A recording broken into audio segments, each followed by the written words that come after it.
Hello everyone, welcome to Chasing the Murder, and today we are on part 76 of Life Beyond the Grave, which is attached to the Lori Vallow case, Doomsday Mother. And before we get back into the timeline, we're going to talk a little bit about translated beings. What are they exactly?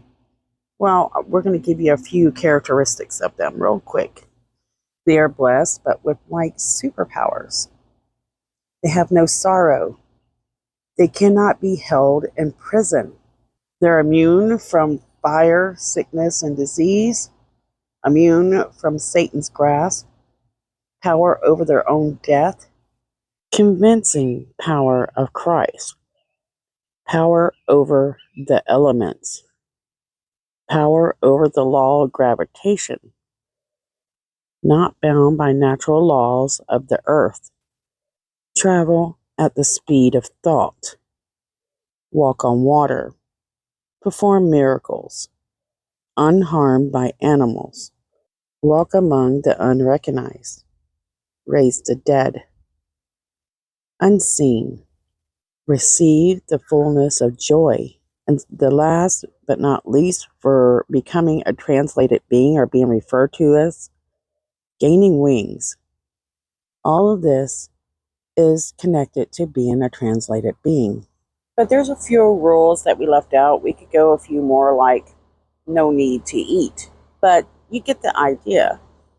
To be a celestial being, well, you must have all your ordinances performed and the highest glory attained. So what do translated beings experience? Well, in 3rd Nephi 28, the states of translated beings, for the Mormons anyways, translated beings will be resurrected at the second coming, just like many before them and many before those. Translated terrestrial beings. If you take time to sit and read the text in the doctrine, you will notice that the references of the beings that come down from the heavens and sometimes suggesting alien beings of another world. One of those instances is where Moroni comes down to seek Joseph Smith.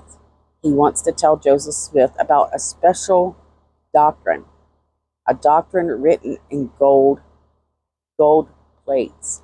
Now, for a very long time, Mormons did hide this text outside of Jesus and the Christian Bible for a while, but now they're starting to be a little bit more open about it. That's why even some Mormons didn't even know the stages of heaven and the celestial kingdom. Mormons believed that these teachings were true, but most humans were not capable of understanding this truth. Why am I sharing this? Well, this is the mentality of Chad and Lori, as well as the many people involved with this group. In the presidency, lost my spot there for a second. President Nelson speaks about translation in the second coming of Christ, the Savior. Genesis 14:27. However, he hasn't given a specific time or date. They're taught that temples will be built for the safety of God's people. And the way that it's supposed to work is the priesthood includes the power of Jesus, which is given to his apostles to perform miracles such as casting out devils and healing of sick. The priesthood power is the authority of God given to a man, including the authority to perform ordinances and to act as a leader within the church. And the priesthood holders, they are referred to as the quorum. Sometimes you'll hear them referred to as the Melchizedek. I hope I said that right. The high priest. And these ordinances that you're going to hear Lori and Chad refer to, they're performed by priesthood authority, recognized by God, and they are binding in heaven, on earth, and the afterlife. In the Aaronic priesthood, well, that's basically considered to be the lesser priesthood.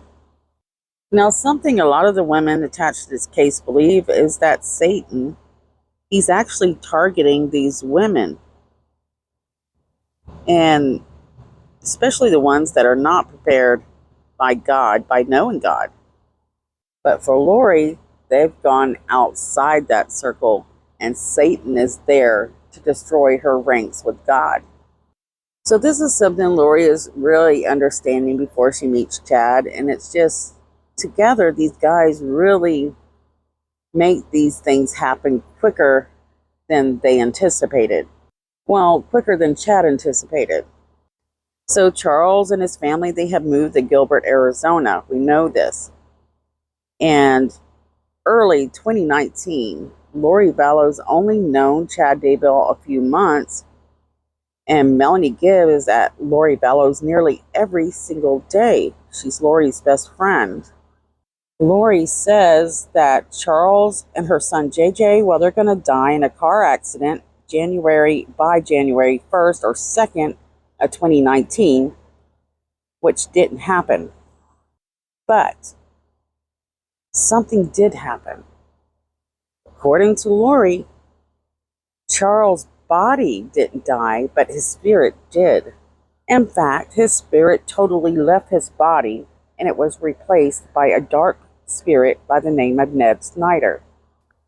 At some point, Lori also starts to believe that she is this translated being, and she stops wearing the undergarments, the symbols of protection in the Mormon religion, once she decides she doesn't need them any longer.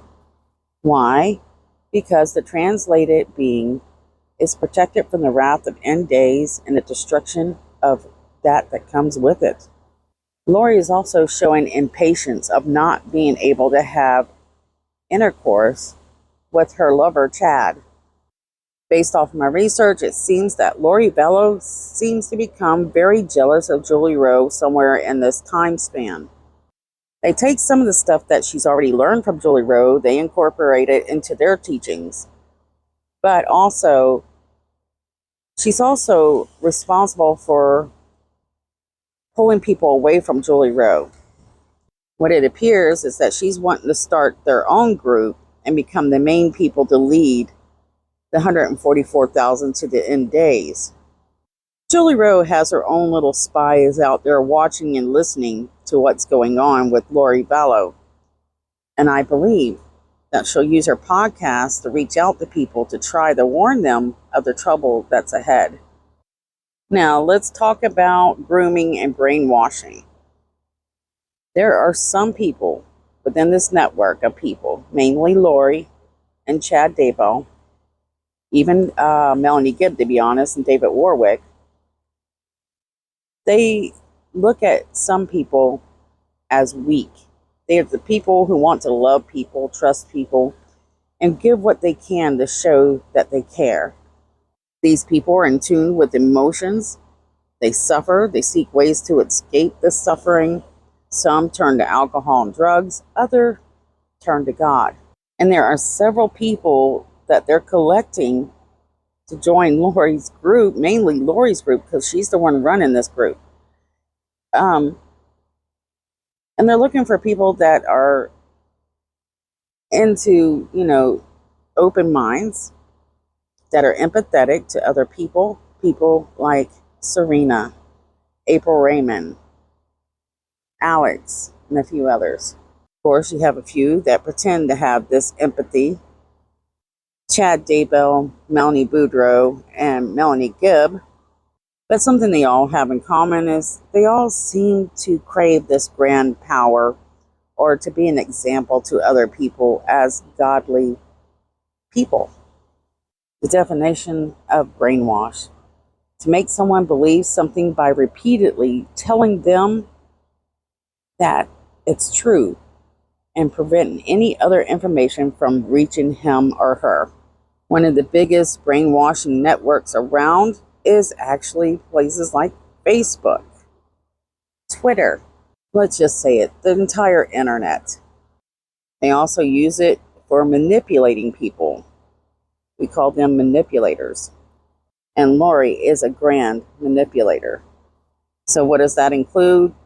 They seek to create imbalance of power, take advantage of a victim to get power, control, benefits, and or privileges at the expense of the victim.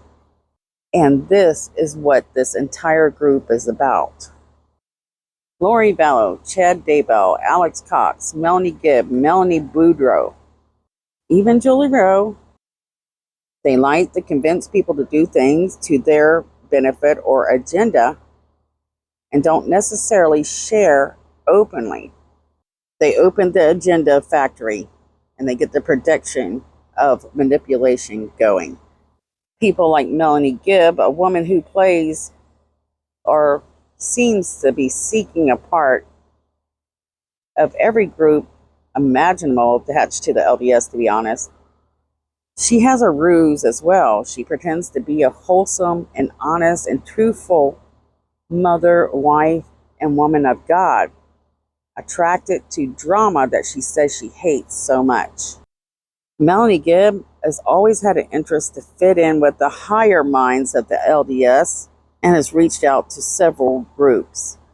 She seems to long to want to be one of the most logical minds, but she doesn't seem very good at it. But she's very good at playing as if she can. This woman, she believes in Jesus, and she seems to be seeking to fit in with a popular crowd. She wants to feel special, but all her actions are the opposite of a woman of God. But boy, does she know her verses, her doctrine.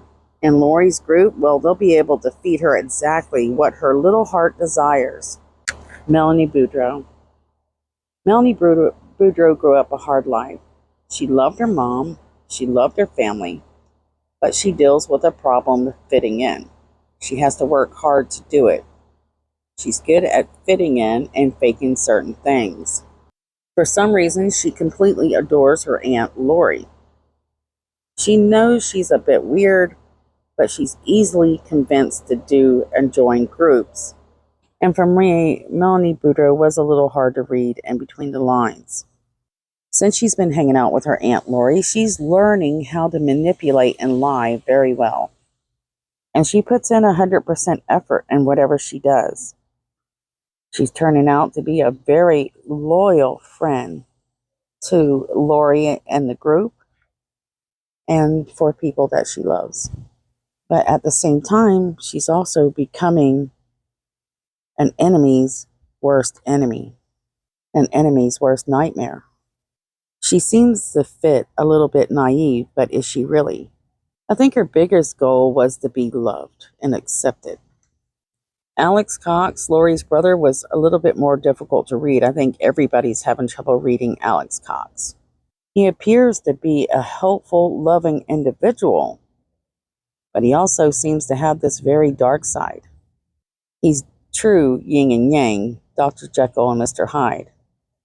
He is good at trying to please people. That's what he's best at, and Alex loves to please people. He likes to see people happy. Hence, him wanting to be a comedy guy. Can't quite figure out if he enjoys hurting people's feelings or not, but he will do whatever someone asks him to do pretty much. I often wondered if that darker side to Alex Cox that we're hearing about, if he had a constant fight with himself over that dark side. Because it appears that part of him wants to be an assassin, and part of him wants to be a person that is there when someone needs him the most. In this story, he'll be referred to as Al, Alex Cox. At times, he seems intelligent in some ways, but very naive in others. But he's very loyal to a certain group of people, mainly his sister, Lori Vallow. And because he doesn't want to be seen on the bad side, he will do whatever it takes to please. So he's easy to manipulate. You have Serena, which you've already gone over mostly. She's, someone seeking other people that think outside the box. She's been asking for someone like Lori and Chad to walk into her life. Aubrey. All these people are going to be easy to manipulate. And people like Lori and Chad, they seem to connect with empathy, but they don't. Not a little bit. They're the farthest from empathetic you can think of. Very selfish individuals. During this time, Lori Vallow's family can see some changes going on with Lori Vallow. They've gone to some of these conferences with her, even her daughter Tylee. Her family is very, very, very supportive of Lori. And I think this part of the series is very important to understanding, who these people are and what they're like. Her mom is a mother. So when Lori is manipulating her, she can't fathom her daughter doing that. What mother could? And it seems that interview with Eric and Julie, where they describe what Chad was doing, their spies that were watching him, well, they seem correct. Chad Daybell is drawing some women towards him. And they are looking to him as a guru. In between, he is very excited and was very excited about the month of November, where you had that Preparing the People conference coming, and he was planning to stay at Lori's home. He couldn't hardly wait for that moment to come. And neither could Lori Vallow. And most of us are like, did Tammy realize what her husband was doing? Well, I think she did. I don't think she was stupid. I just think she ignored it. But when it comes to facts, there's nothing out there saying Tammy knew anything. So somewhere around the beginning of January of 2019, Lori Vallow is visiting with her brother Adam Cox. And she's starting to tell Adam some very different things. Things connected to her religion that he's never heard before. She says, I don't have to eat anymore. If someone shot me with a gun, the bullet wouldn't even go through me. Adam's having difficulty understanding what she's talking about and says, Lori, what are you saying? What you're saying is not true. It's nonsense. Adam seemed very concerned with these teachings that she was learning, but he didn't really think too much of it other than tell her, no, this, that doesn't sound right, but okay.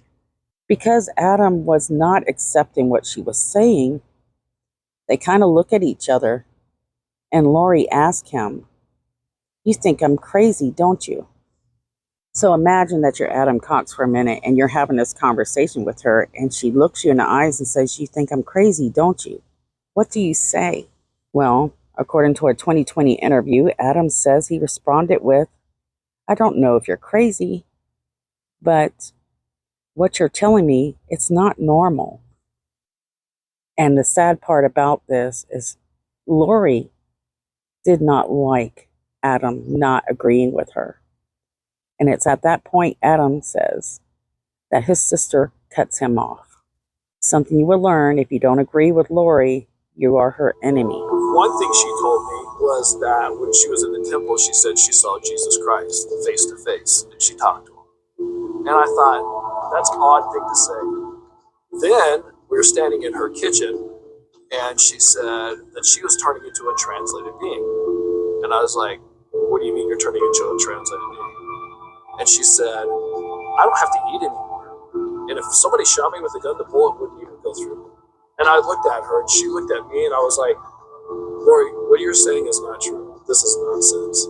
And she goes, you think I'm crazy, don't you? And I was like, I don't know if you're crazy, but what you're telling me is not normal. And this is not happening to you. And from that point, she tried to cut everything off with me.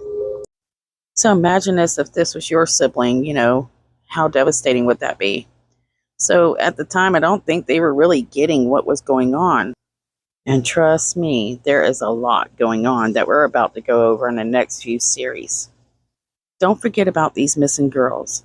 Their stories are still unsolved. Please share their face. Don't forget to hit like, subscribe, and if you like my work, that you can donate at Patreon. Thank you so much for watching. See you soon.